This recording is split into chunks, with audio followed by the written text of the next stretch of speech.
Hi, this is lecture 1 from chapter 10 of Actuarial Mathematics for Life Contingent Risks. And for this lecture, I'd like to talk about a modified version of exercise 10.9, which is on pension mathematics. So the question we're given here is that we're trying to figure out the normal contribution, the contribution for 1 year, for a pension plan with one member who's age 35, 5 years of service. The plan benefit is $350 per year in pension per year of service, payable monthly in advance. So that's going to be an annuity due. And there's no actuarial reduction for early retirement. We're just worried about survivorship. And we're assuming that the current actuarial liability is $1,842.26. So we're basically told that the reserve today for this retirement is $1,842.36. Okay, and then our goal is to figure out the contribution for this year. And the key idea we're going to use is that the reserve right now plus the contribution for 1 year, I guess I'd normally write C sub t, but since it's the first year, I'll write C sub 0, the contribution in year 0. That has to provide, we can either bring this forward with interest or discount what we need to provide next year. We need to provide next year's reserve, V1, discounted for interest and survivorship. So V times 1p35 times the reserve at V1. Okay, and we're going to be able to solve this problem by finding another relation between V0 and V1. Okay, and I'll start that on the next page. So to find that other relation, what we want to notice is that if we just write out what V0 is, and this is going to be a long, painful thing to write out, there's no easy way around it. So we need to be ready. We're responsible right now for 5 years of past service, so that's 5 times 350.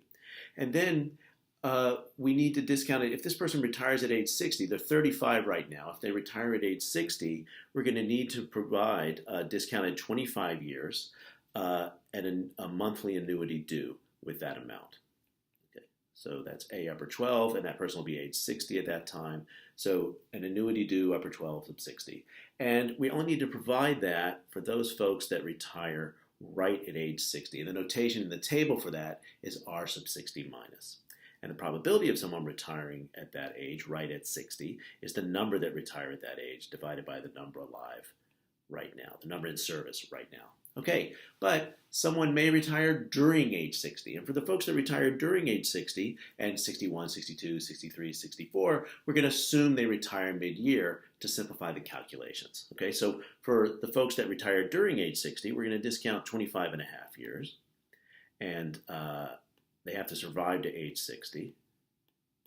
And then we provide them a monthly annuity due. But that starts at age 60 and a half. Okay, and we go similarly for the next year. If they retire during age 61, we're going to need to discount 26 and a half years. And the probability of that is going to be R61 over L35, the number that retire at age 61, divided by L35, times an annuity due that starts at age 61 and a half. We're going to assume they retire mid-year.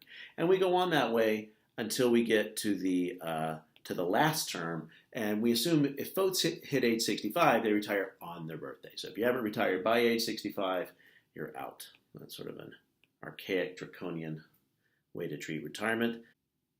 It's going to be, so we discount exactly 30 years, and the probability of that is R65 minus divided by the number in service today, L35, and then that monthly annuity due will start right at age 65. Okay, so that's a big mess, but here's the point. If we do the same thing for V1, we'll be responsible for 6 years of service, 6 times 350. And when we write this expression, everything's the same except the exponents on all of the V's is 1 less.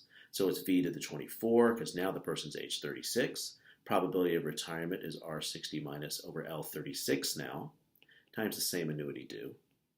Okay, and so on, except in all of the terms, so we get V29th for the last one, times R65 minus over L35, annuity due for a person age 65. And you can see in every term, the only difference is that the exponent on the V's has gone down by 1, and we're dividing by L36 instead of L35.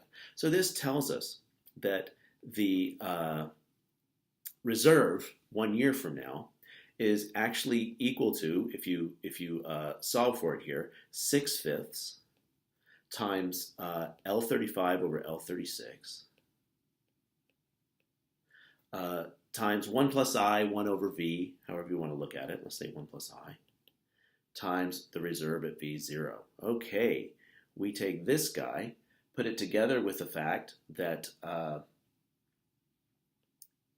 V0 plus the normal contribution has to equal V times 1P35 times the reserve next year. And here's the thing. This is 1 plus 5. This is 1 plus I, or 1 over V, times 1 over 1P35. So this means that the reserve right now, plus the normal contribution, that equals this guy, is just equal to 6 over 5 times V0. So that means V0 plus the contribution is 6/5 V. That should say 0V, not V0. And that means if we subtract V0 from each side, that the contribution for this year, I call it C sub T up above, but C sub 0 is just 1/5 V0. So that's 1/5 times 1842.26. And when I put that in my calculator, I got 368.45. So the contribution we need to make for the first year is $368.45.